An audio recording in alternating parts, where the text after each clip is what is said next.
1998 সালের ঘটনা। প্রথমবারের মতো ব্যান্ড এলআরবি শো করতে আমেরিকা সফরে যায়।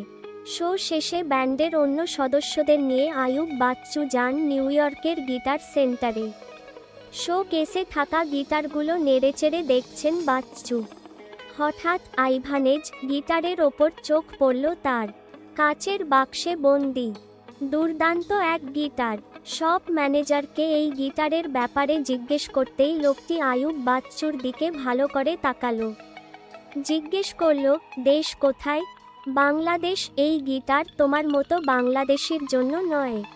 এটা এখানে সবচেয়ে দামি গিটার, তুমি বরং অন্যটা দেখো। লোকটির কথায় বেশ কষ্ট পেলেন বাচ্চু। বেশি কষ্ট পেয়েছিলেন নিজের দেশটাকে অপমান করে কথা বলেছে দেখে। জেদ চাপল তার মনে।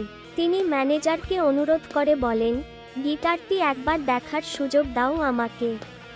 আমি আর আমার টিমের সবার কাছে যত ডলার আছে, আশা করি এটা আমরা নিতে পারবো। লোকটি অনিচ্ছা সত্ত্বেও গিটারটা দেখতে দিল আইয়ুব বাচ্চুকে। গিটার হাতে নিয়ে বাচ্চু বাজাতে শুরু করলেন। অল্প সময়ে সেখানে সুরের ঝড় তুললেন। আশপাশে লোকজন জড়ো হতে শুরু করল। পথচারীদের পা থমকে গেল। গিটারের অনবদ্য সুর শুনে লোকজন দাঁড়িয়ে গেল। তারা অবাক হয়ে শুনতে লাগলো। এরপর গিটার ফেরত দিতে গেলে সব ম্যানেজার বাচ্চুকে বলল, আরে তুমি তো অসাধারণ বাজাও, এই গিটার তোমার জন্যই।